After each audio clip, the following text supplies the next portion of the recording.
నెల్లూరు జిల్లా పర్యటనలో భాగంగా వైఎస్ జగన్మోహన్ రెడ్డి మీడియాతో మాట్లాడుతూ ఏపీలో ప్రస్తుతం ఎమర్జెన్సీ పరిస్థితులు ఉన్నాయి, రాష్ట్రంలో లా అండ్ ఆర్డర్ దారుణంగా తయారైందని, విమర్శలకు ప్రతి విమర్శలు సాధారణం, కానీ ఇళ్లపై దాడులు చేసి మనుషులను చంపేస్తారా? జగన్ ఆ రోజు ప్రసన్న ఇంటిలో ఉంటే చంపేసేవారేమో, రోజాపై అంత దారుణమైన మాటలు మాట్లాడతారా? వైసీపీ నేతలపై దారుణంగా దాడులు చేస్తున్నారు, ఇదే మాదిరిగా మా వాళ్ళు దాడులు చేస్తే బాగుంటుందా అని మహిళలపై బూతులు మాట్లాడుతుంటే సీఎం ఏం చేస్తున్నారు అని 64 రోజులు ఓ మాజీ మంత్రిని జైల్లో పెట్టారు జగన్. కాకానిపై 14 కేసులు పెట్టి వేధిస్తున్నారు అని అన్నారు.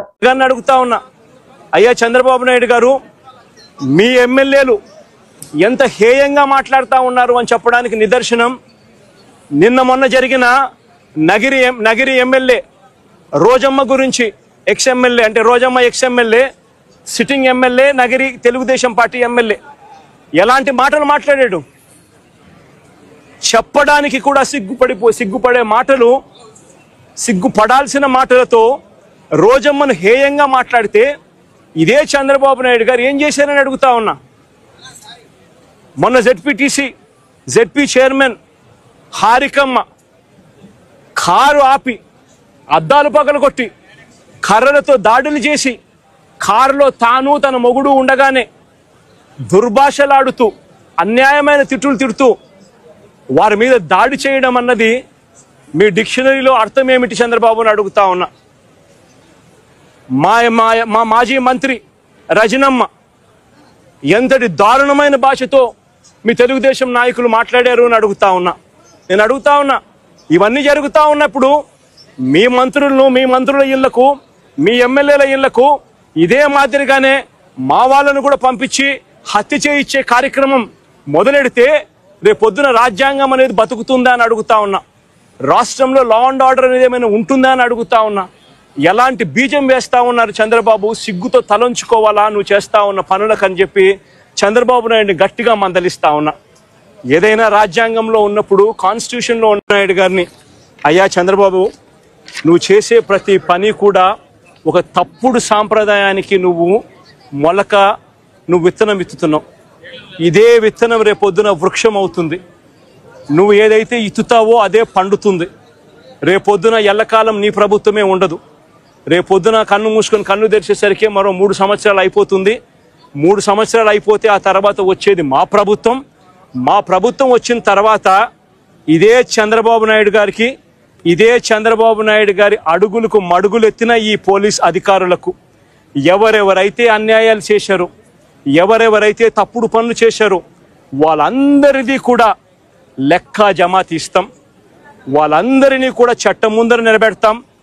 వాళ్ళందరినీ కూడా ఏదైతే మీరు విత్తనం విత్తారో అదే రేపొద్దున రెండింతలై మీకు తిరగబడితే మీ పరిస్థితి ఎలా ఉంటుందో మీ అందరికీ కూడా రేపొద్దున అర్థమయ్యేట్టుగా కూడా ఖచ్చితంగా రాబోయే రోజుల్లో జరుగుతుంది.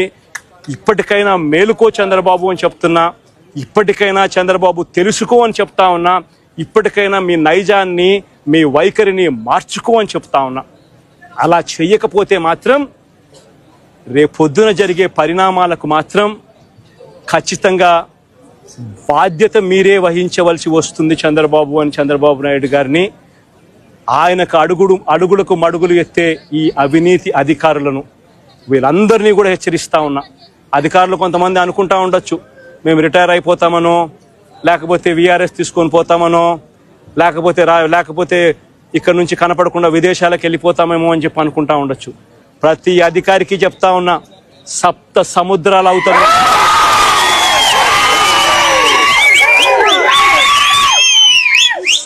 సముద్రాలు అవుతారున్నా చెప్తా ఉన్నా.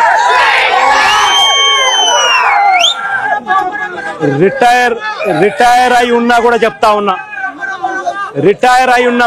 ఉన్నా. విఆర్ఎస్ తీసుకొని ఉన్నా కూడా చెప్తా ఉన్నా. ప్రతి ఒక్కరిని పిలిపిస్తాం. ప్రతి ఒక్కరిని కూడా పిలిపించి మీరు చేసిన ప్రతి పని కూడా చట్టం ముందర నిలబెట్టి మీ అందరికీ కూడా ఖచ్చితంగా శిక్ష పడేలా ఖచ్చితంగా అడుగులు పడతాయని మాత్రం ప్రతి ఒక్కరిని హెచ్చరిస్తా ఉన్నా.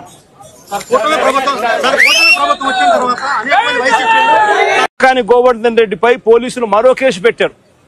నిజంగా ఒక మంత్రిగా ఉన్న వ్యక్తి ఒక మైన్లో క్వాడ్స్ తవ్వకాలు చేశారు అని చెప్పి కేసు పెట్టడం అంటే ఎంత దారుణమైన ఆలోచన చేయమని అడుగుతా ఉన్నా. ఈ కేసులో పసలేదు అని చెప్పి కోర్టు నిర్ధారించి A1, A2, A3లకు యాంటిసిపేటరీ బెయిల్ కూడా ఇచ్చింది. గోవర్ధన్ అన్న A4. మరి A1, A2, A3కి యాంటిసిపేటరీ బెయిల్ ఇచ్చినప్పుడు A4 వచ్చేసరికి మాత్రం ఏకంగా జైల్లో పెట్టినారు. ఆశ్చర్యం కలిగించే విషయం ఏంటంటే ఈ కేసులో ఎంత కుట్రపూరితంగా ఈ కేసు పెట్టారంటే ఈ కేసులో ఇదే చంద్రబాబు నాయుడు గారు గవర్నమెంట్లో చేసిన విజిలెన్స్ రిపోర్టు, ఈ విజిలెన్స్ రిపోర్ట్లో వీళ్ళే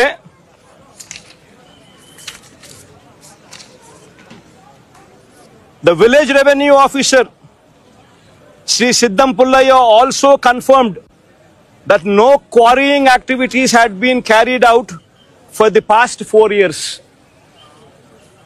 ఈ లేచిన విజిలెన్స్ రిపోర్ట్లోనే ఇదే ఊర్లోనే తాటిపర్తి అనే విలేజ్లో ద విలేజ్ రెవెన్యూ ఆఫీసర్ సిద్ధం పుల్లయ్య అనే వ్యక్తి కన్ఫర్మ్ చేసినాడంట no quarrying activities had been carried out for the past 4 years అని. నేను అడుగుతా ఉన్నా, ఏందయ్యా ఇది, నాకు అర్థం కావడం లేదంట. ఈ కేసు సరిపోదు అని చెప్పి ఈ కేసులో పసలేదని ఏకంగా SC ST కేసు పెట్టినారు. మళ్ళీ దీంట్లో మైనింగ్లో SC ST కేసు పెట్టినారు.